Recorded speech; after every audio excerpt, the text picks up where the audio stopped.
अस्सलाम वालेकुम, welcome back to the innovate IT zone. आज हम लोग सिमुलेशन एंड मॉडलिंग का हम लोग जो है वो लास्ट टॉपिक है जिसका नाम है सूडो रैंडम नंबर्स। इसमें इसकी जनरेशन का प्रोसेस पढ़ेंगे, उसके बाद सूडो नंबर्स जो है वो होते क्या हैं उसको हम लोग डिस्कस करेंगे और नेक्स्ट करके हम लोग जो है वो इसको कंप्लीट कर देंगे। Transformation of random number with overview of commonly use simulation system, ठीक है। ये वाला टॉपिक जो है वो हम लोग कवर करेंगे।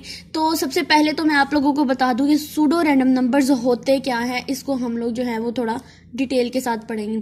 तो यहाँ पर जो हम लोग टॉपिक कवर करने वाले हैं उसमें हमारे पास सबसे पहले आ जाता है सूडो रैंडम नंबर्स, फिर जनरेशन प्रोसेस, डिटर्मिनिस्टिक नेचर, यानी हमारे सूडो रैंडम नंबर होते हैं उनकी नेचर डिटर्मिनिस्टिक्स होती है, seed value importance, types of the pseudo random number generation, PRNG इसका मतलब होता है सूडो रैंडम नंबर जनरेशन, इसकी टाइप्स, उसकी एप्लीकेशंस पढ़ेंगे और इसका कॉमन सिमुलेशन सिस्टम जो है उसको हम डिस्कस करेंगे।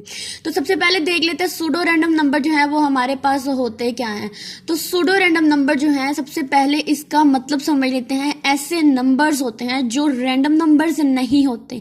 देखो इसके नाम से पता चल रहा है सूडो रैंडम नंबर्स, तो आप लोग ये समझ रहे होंगे कि कोई रैंडम नंबर्स होते हैं। ये रैंडम नंबर्स नहीं होते, लेकिन ये ऐसे नंबर्स होते हैं जो रैंडम नंबर्स की तरह बिहेव करते हैं।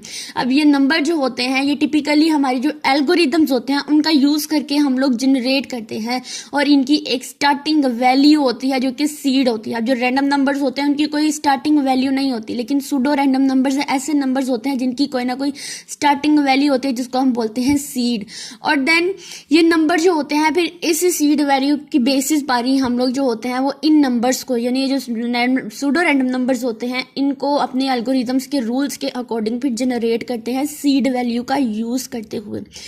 This process is called a seed based generation, यानी ये सीड बेस्ड जनरेशन भी होता है जिसमें हम लोग हर सीड वैल्यू के लिए, यानी अगर हम लोग सीड वैल्यू कोई भी लेते हैं तो उसके लिए उन नंबर्स का, सूडो रैंडम नंबर्स का जो सीक्वेंस होता है वो हर सीड वैल्यू के लिए चेंज हो जाता है। यानी अगर हम जैसे ही सीड वैल्यू को चेंज करेंगे तो उसके अकॉर्डिंग ही हमारा जो नंबर होंगे जो जनरेट हो रहे होंगे उनका जो सीक्वेंस होता है वो चेंज हो जाता है। अब ये नंबर जो होते हैं डिटर्मिनिस्टिक्स होते हैं, यानी सीड जो है वो पार्टिकुलर के लिए, पार्टिकुलर सीड जो है वो हमेशा डिफरेंट सीक्वेंस के लिए होता है। जो सीड हमने उसको प्रोवाइड किया होता है उसी के ही अकॉर्डिंग जो है वो हमें उसके सीक्वेंस, हमें जो नंबर जनरेट करने हैं उसी अकॉर्डिंग हमें सीक्वेंस मिलेगा, ठीक है।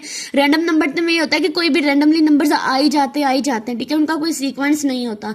लेकिन सूडो रैंडम नंबर्स में हम लोग सीड वैल्यूज का यूज करते हुए, सीड वैल्यू क्या होती है, बेसिकली स्टार्टिंग वैल्यू होती है, उसका यूज करते हुए हम लोग इसमें जो है वो एक सीक्वेंस क्रिएट करते हैं और ये हमारे पास सूडो रैंडम नंबर्स होता है। और यहाँ पे मैंने उसकी थोड़ी सी डिटेल लिख दी है ताकि आप लोगों का जो कॉन्सेप्ट है वो यहाँ पर क्लियर हो जाए। Thank you.